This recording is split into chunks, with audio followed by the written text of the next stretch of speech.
Welcome to Gathering at the Table's reflection for November. In the story from Mark, Jesus meets a rich man who asks Jesus what he must do to inherit eternal life. I think we have a tendency to read this question and equate it with, Jesus, what must I do to go to heaven?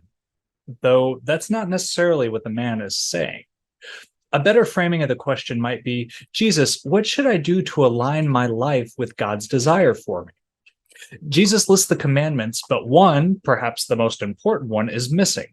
Jesus doesn't mention the commandment to love God.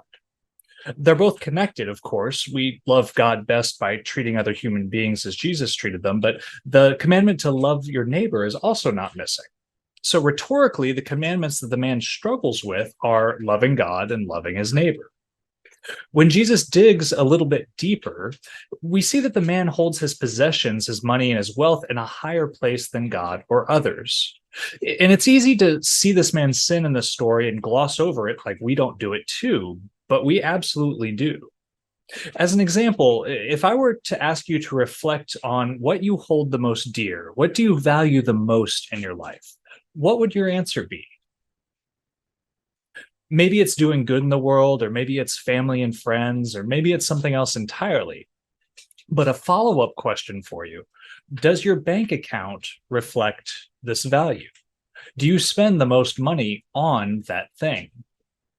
It's easy to say that we want good for the world, but we all have times in which we spend our time and our money on other things. It's to be expected. That's human nature.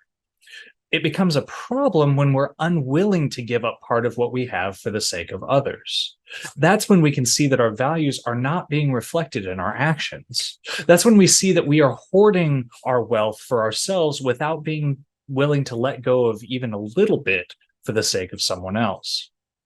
For me, I contribute financially to Gathering at the Table because it's an action where I give back to God and those in need.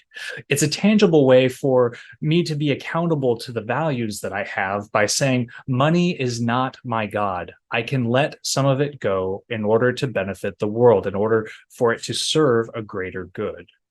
If you agree and you want to live into the call that God gives us not to hoard wealth for ourselves, but to give back even a little to other people, there's a link in the description of this video to donate to Gathering at the Table.